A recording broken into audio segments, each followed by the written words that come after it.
Welcome back to the Overtly Critical Film Show. I'm Ryan. And I'm Corwin. And today we watched El Mariachi, directed by Robert Rodriguez, starring Carlos Gallardo. I hope I'm saying that right. It's 2 L's. I hope I'm saying that right. Consuelo Gomez and Peter Marquette. This movie is something that I picked only because I was looking at, I think it was when I was looking at Reservoir Dogs and Robert Rodriguez in general, and I found this, and I was like, oh, it's an indie film. And I didn't notice the budget until recently, and I was like, $7,000. So I was really interested. Which in today, I think we did the inflation calculation. It was more like around $60,000 in today's money, but that's still pennies when you're making a movie. Still indie. El Mariachi is a traveling guitar player with the modest desire to play music for a living. Looking for a job, he stops at a bar in a tiny town where his simple, peaceful lifestyle is interrupted. Local hitmen, expecting enemy assassin Azul to invade their town, believe that the visiting musician is the professional killer they're looking for. Unwittingly embroiled in vicious mob warfare, El Mariachi must shoot his way out of town if he is to survive. So for the story of El Mariachi, the first couple notes that I had for this was I thought the way that they transitioned from Azul getting out of jail, driving down the road, to El Mariachi hitchhiking was a cool transition for the story. Because they were in the same location, and at first I was like, is this part of the... Because we're following Azul in his truck, and he's driving away, and then it's like, oh, just some random guy, and then the truck leaves. It's like, oh, that's our main character now. You know, I have one question about the opening scene. Well, my first thought about it is I like that it's kind of cool that it doesn't start with the main character. Right. Which is unusual for basically any movie to not start with the main character. Azul is basically the biggest part of his story, though. How the hell does Azul have so much stuff in the prison? Because, I honestly, at first, I thought, I don't think they really specifically showed him behind bars until later, and I was like, is this a guy running it? Yeah, it looked like he was there, like reception or something. Yeah, I was confused. I mean, we know it's kind of a corrupt prison because we see the woman who's running it. She gets paid off twice. Yeah. Once by the hitman, then by Azul. She's like, yeah, whatever. The funny thing about the movie, the whole kind of point is these two characters. Obviously, they have confusion between them, but especially during the beginning, they keep missing each other. And the really cool one was the scene in the bar where he goes in and El Mariachi's trying to find work, and then he leaves, and then literally they must have missed each other on the road, and then Azul comes into the same place and he kills those people. It's just good storytelling. It's cool. Yeah. This movie's it's got a lot of action in it, but also a lot of comedy, which I really liked. Not gags per se, but there's just funny moments that come from just the humor of the situation, the guy being like, not another goddamn mariachi coming in. It's like, what is this, mariachi day or something? Or the drug guy, the big boss, his goons come and they tell him, they inform him that, hey, keep an eye out for a guy who dresses in black and carries a guitar case. And he sees El Mariachi, confuses him for him, and then they fast forward having him dial the phone really quickly, and it's really a great moment. Yeah, and there's also so there's a couple weird, almost fast forward kind of cartoon stuff. Yeah, and what was another example of it? Another film? I was gonna say another example of comedy is the guy that in the bar that plays the music on the piano on the keyboard. Yeah, that's right. They fast forward that at one point. That's another great gag moment. I think this changed a little bit as the movie went on, but an early note that I made is there wasn't a whole lot of dialogue, but I'll still stay true to that. For a movie that's Spanish, and I was worried about reading subtitles because it's harder to write stuff down when I'm trying to read it too. Mm-hmm. There wasn't as much speaking as I thought. There was a lot of visuals. There's a lot of chase scenes. There's a lot of just action and not words, which I guess works when you make a film in Spanish and you want a wide audience. Because I didn't think that the dialogue was really overwhelming either. So. No, I didn't think so. There's also narration in this movie from the thoughts of El Mariachi. That's really the beginning and the end, I think. Yeah, it's mostly the beginning and the end. I don't remember a lot of points. It's in the middle.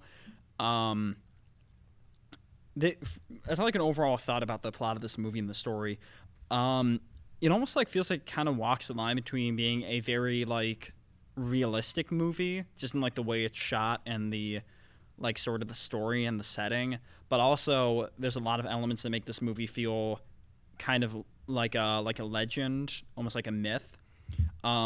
Just the figure of the mariachi himself being like this nameless guy who's just wandering and he wants to play music.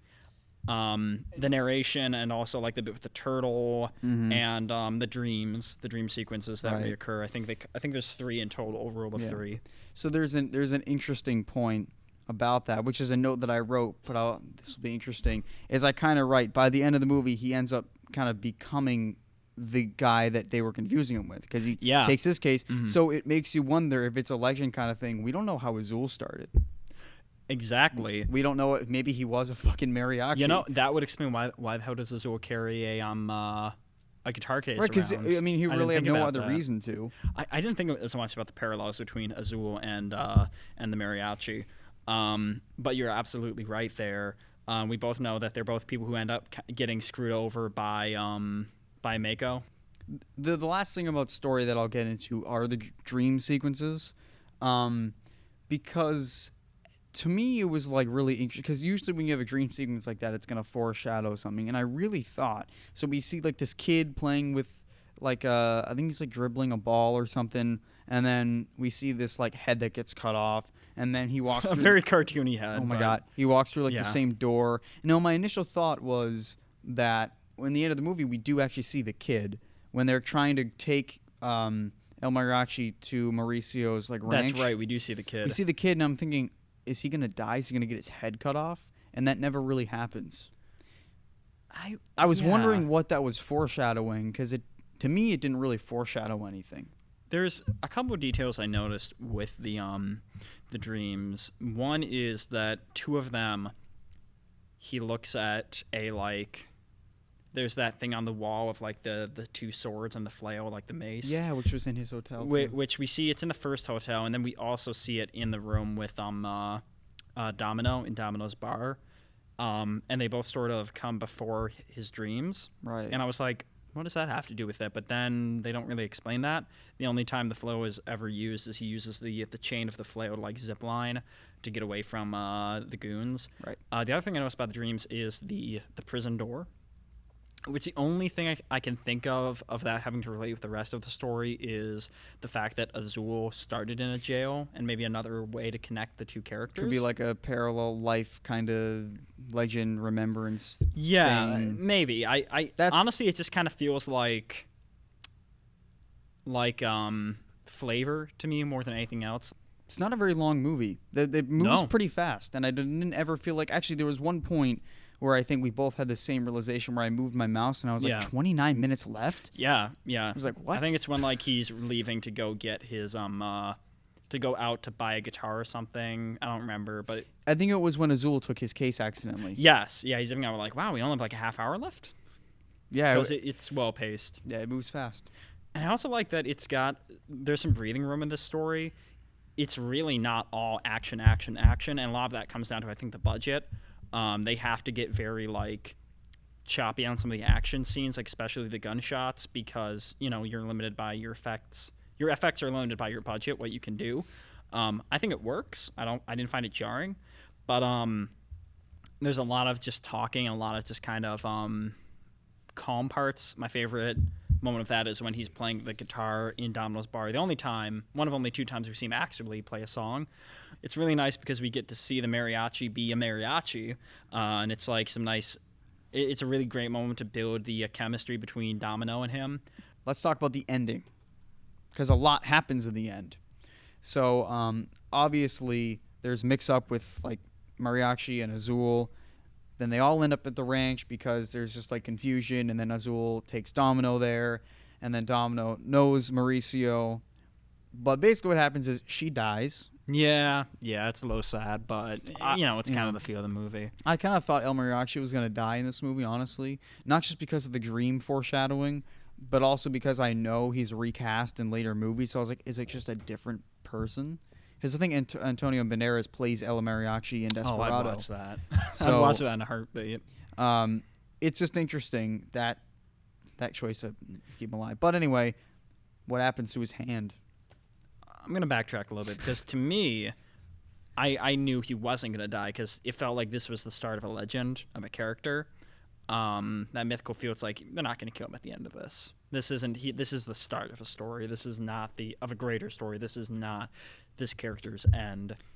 Maybe the dreams come back in the sequels. We don't know that. It's a trilogy. Mm-hmm. I'd be curious to see. But yeah, so he gets his hand shot off. They comment, I think, Mauricio, when he does that, like, he won't play again. He'll, like, I'll show you what I think of your music or something. Bam. He's like, and he kills Mauricio, and it's a satisfying moment. That was one of the moments that was, like, the most, like, 80s kind of goofy thing I've ever... I keep saying 80s, but it's, early 90s. Same kind of difference there. Where he's like, you play your stupid guitar. Ha, ha, ha. Bad guy. Gets killed. Yeah. I was like... it was a little goofy. And I know it's a indie film. The hand prop... not good. Horrible. When he gets his hand shot, oh my God, it's bad. I didn't notice that one. There were a few moments like with the rolling head and the dreams that I noticed, but I didn't notice the hand. The hand was pretty bad. But and then the end he takes the dog, the pit bull, which you think is like, it's not really. I actually thought the pit bull was, my initial reaction is because nothing you do in a script is without purpose. So I was like, this pit bull's got to come in somewhere. And then I saw the head in the dream. I was like, is he going to get his head ripped off by the dog or something? I was just making ideas in my head. Yeah. And then the pit bull comes as his sidekick in the end. It's like his other reminder of a Domino or something like that. Yeah. Yeah, and the letter opener sword. Right. That's in the front of his motorcycle, which is hers too. He just like takes over two people's lives in one day. Visuals. I got a good amount of stuff to say for this one. Comparing this movie, and The Misbehaviors, I feel like he definitely just has a cartoonish style of editing and shooting. Which I like because, like, I get that the main idea behind filmmaking is, like, invisible editing. Don't let the audience know it's there. But, when you watch a lot of movies, it's nice to have something stick out in your mind. Right. It's a very handheld, amateur camera style. Mm-hmm.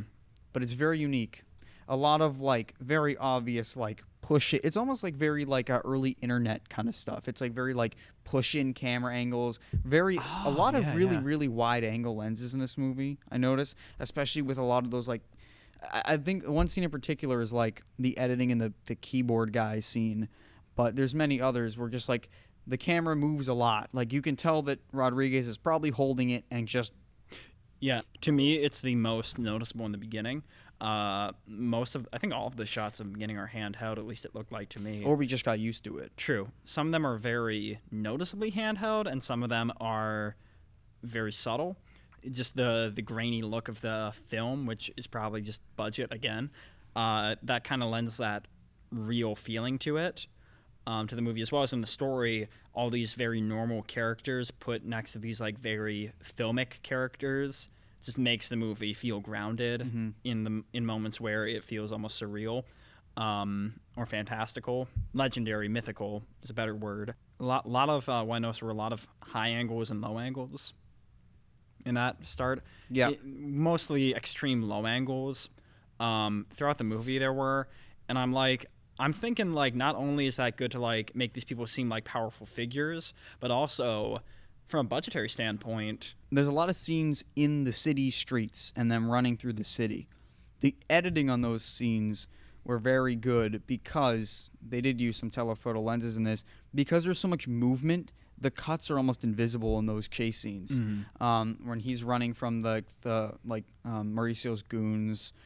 just gonna call them goons. Yeah, and they're works. Chasing through the city. It's and it also has to do with the fact that because the depth of field kind of shrinks the depth of the city. It almost looks like you could get lost in all those cars and street signs and things, and it's kind of disorienting. But shooting someone running with a telephoto lens in general is a really great trick to just make them look like they're running farther than they are. And there were some good examples of that with the Mariachi running down a street. It's very telephoto. You can tell from the how big things in the background are. It's just a cool detail. You could also put this in a story, but there is a mention a couple times of black and white, and how the Mauricio wears white and kind of azul, and El Mariachi were black. Because there was a mention of that, like when they were on when Azul and Mauricio were on the phone. He's like, you're still wearing white probably or something like that. He's like, oh, you wear black, something of that nature. And there's also, look for the guy in black with a guitar. So there's something to say about color there, which is interesting because usually it's black is like antagonist and white is the protagonist. But in this movie, El Mariachi is wearing black. Moving on to audio. I actually don't have a lot of notes for this one, but I probably should have. I think actually the score is pretty good. Yeah, I wrote that down. The score is, I wrote down suspenseful for it was the main word I chose. I wrote mysterious. Yeah. I just thought that like when he first sat in the bar, the first time he gave his business pitch, which we only see twice, I guess, but he sits down. There's like a really like, for a scene where a guy's just trying to sell himself as a guitarist, it's very like ominous music. And maybe that's kind of like a foreshadowing of the town. Because like, oh, I'm excited about being in this town. And then it goes to shit. So maybe that was foreshadowing. Yeah, the music to me stuck out as it sounded like it was almost all made by like either virtual instruments or with a synth. It didn't have like a lot of body to it, which, probably had to do with budget. But I liked it. It felt like there were some clear motifs I could pick out in the score. Just because we watched True Romance and there's a lot of cheesy theme in that movie, but similarly, not that the music was Hans Zimmer. Not that the music was cheesy in this, but I definitely felt like watching this with just the look of it and the audio and everything. I was like, this is like a late 80s TV special. The whole thing seemed like an 80s TV movie to me. I didn't think about that. I want to know if you picked up on this as well. There's very little Foley in this movie. Well, there's a lot of Foley, but there's very little background audio. I noticed it mainly in the first scene. There's some scenes where you will not even really hear footsteps, or you'll just hear footsteps but nothing else. Yes. Even in they're like a busy city. Especially in that chase. Yeah, there's a lot of like, ooh, yeah, that's And I'm true. sure that's budget. Again. And just replacing audio where you can and as much as you can. But to me, that almost adds to like the surreal feel of this movie of, it's grounded, but at the same time, you're only hearing like certain audio. Yeah, it's like what Mariachi's hearing in his head, like his footsteps and, that kind of shit. Yeah. Something like that. You could see it as that. I just thought it was an interesting thing to notice. Another like little aspect where the budget shows in the movie. Yeah, the city really isn't loud, is it? No, it isn't. He is a mariachi, so he plays a couple songs. Might as well talk about him here. The first one, he was like did the song in the tub that was like on the spot. that was hilarious. Best improv I've ever seen. Oh yeah, and then the second one was like the song that probably he wrote for Domino that he did at the bar. I think I wrote it down. Ganas de vivir, I think. Sounds right to me. It sounded really pretty. I'm like, I want to learn that. Sounds right to me. He plays good. I do wish they had him play more, but I feel like he played enough to like be like, yep, this guy's a mariachi. He's a musician. But I think the idea of the movie. I mean, the movie for me at first it looks like, oh, they're gonna show this guy like he gets better and better and finally gets the success. But the end of the movie kind of proves the point. It's like, no, he's not doing that anymore. Definitely something different now. All right, now it's time for Facts with Super 8, who he's enjoying the new lighting, as am I. Oh, of course. Super 8 is a big lighting buff.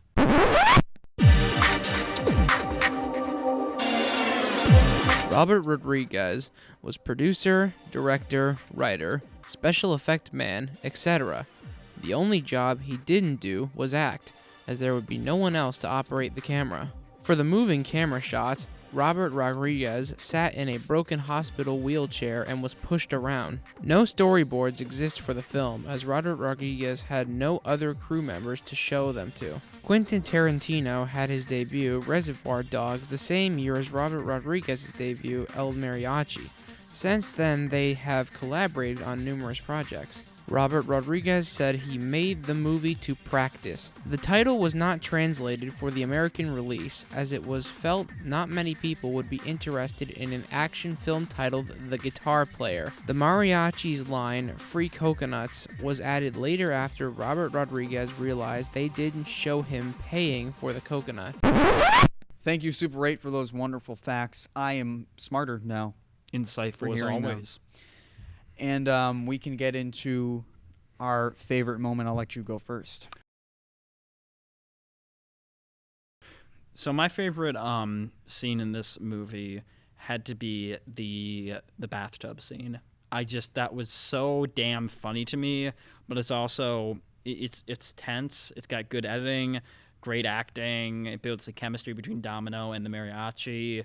It's just a great scene. I think if you take away one scene from this movie, that would be the scene I took away, because just hilarious and exciting and fun. Good for a little bit of tension too. Yeah, definitely, because we don't know like this character. We don't really know if she's safe yet. We don't know that dagger isn't like a letter opener. And there's more scenes like when she calls him on the phone that we're still not like, when she calls Mauricio on the phone, we're like, is she gonna betray him? And this is the start of that sequence. All right, my favorite moment is the bar scene when he first gets to, what is the city? I don't know if they say the name. They do have a sign, but I can't read Spanish. He gets there and he's making his pitch to the guy. He's like, I want to be a mariachi. I work for not much money. I work off tips. And then, keyboard jack-off comes in, which is, that's very funny to me. Because keyboard jack-off. And then he leaves, and then almost instantly Azul comes in. And that scene right there kind of is like not even a foreshadow, but it really is like the crux of the whole movie. It's guy gets confused for another guy, but also these two are way closer to each other than they think. And it's just it's great coincidence, and it makes for an interesting little scene there, because it's I guess you would call that irony. The audience knows more than the characters do. Yeah, I think it was the most people that we saw Azul kill. And it was interesting to see him very calmly hold my case, takes out this weapon. This is a good one for these guys. All right, that guy, I'll get a different weapon for him. It's like he knows what he's doing, so it's interesting. What we learned from the movie. Do you want to go? I'll have you go first. All right. To keep talking about that scene, the one thing that I learned from this movie is the idea in script writing of coincidence and connectivity. And there's two things specifically. So the whole idea of the movie, again, is that these people are confused for each other. And the second coincidence is that they keep going to the same places. And then eventually they run into each other. But one of the better coincidences is that he randomly happens to stumble upon Domino's bar. Which, we don't know this, but she knows Mauricio, who knows Azul. That's big coincidence that he goes there. But that's what makes a script cool. It's that there needs to be enough coincidence that it's like, oh, that's cool. But it can't be to the point where it's like, I don't believe that anymore. It's pretty general that this movie really shows you what you can do with almost no money on a movie. Because if you want to focus on a good script and just good acting and good editing, you don't need an effects budget. You don't need all the coolest locations and the best props. Just, make a good story, and that's what matters more than anything else. The other thing I noticed with this movie is this movie does Hitchcockian suspense pretty well. The moment I'm thinking of, we see one of Mauricio's goons go to the motel owner, and tell him to watch out for this guy, and then we see the mariachi show up, and the mariachi doesn't know that he's about to be in danger, but we do. And that idea is something that is attributed to Hitchcock. Two people are sitting at a table, and then, there's an explosion. There's no suspense there. It's a shock. But if you show two people sitting at a table, and then you show underneath the table there's a ticking time bomb, but the characters don't know, but the audience does, that's suspense right there. I think that what I would call the coincidence or irony or whatever, I think it actually works better for comedy than I would say suspense, because I can only think of a couple of scenes where it works for suspense. I think about or not even comedy either, but realization. It's like, oh, that's cool. Especially when I guess it is a little bit of humor. Especially when they see each other in the street and oh, that's the guy. No, that's the guy. Yeah. So I think it does a little bit of that for comedy too, not just suspense, but it does work for it too. It's time for Joey to do funny notes, as he does. And then we're going to be back to pick the next episode or not. You're going to have to stay tuned for that, because it's going to get interesting. Take it away, Joey. Hello, everyone. Welcome back to Depressive Notes. So the title for this one is Civil War Spanish Edition. What? Women tomboy, hats are for men only. Hot girl, Ryan's foot fetish.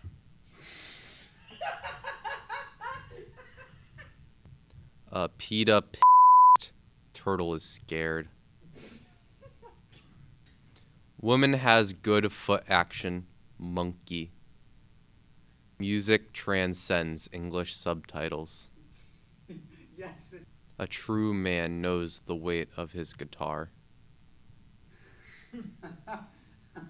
And finally, I love Mexican Batman. This has been another enthralling episode of Depressive Notes. I'll see you next time. All right, thank you, Joey, for those hilarious notes, as always. En Espanol. I'm kidding. Okay. So the black box is gone for this season because we only have 2 episodes left. So here's what's going to happen. In 2 weeks, when we come back from our little break we're going to do, we will have Natural Born Killers as episode 11. And then for our finale, what are we going to do? So we have a special movie in store for our final episode this season. It's going to be special just because it's something very different from what we've already done. But also it's going to be a little fun for us because we're going to watch in a kind of special way. And I think it will be a really great way to cap off this season before we come back. See you in 2 weeks.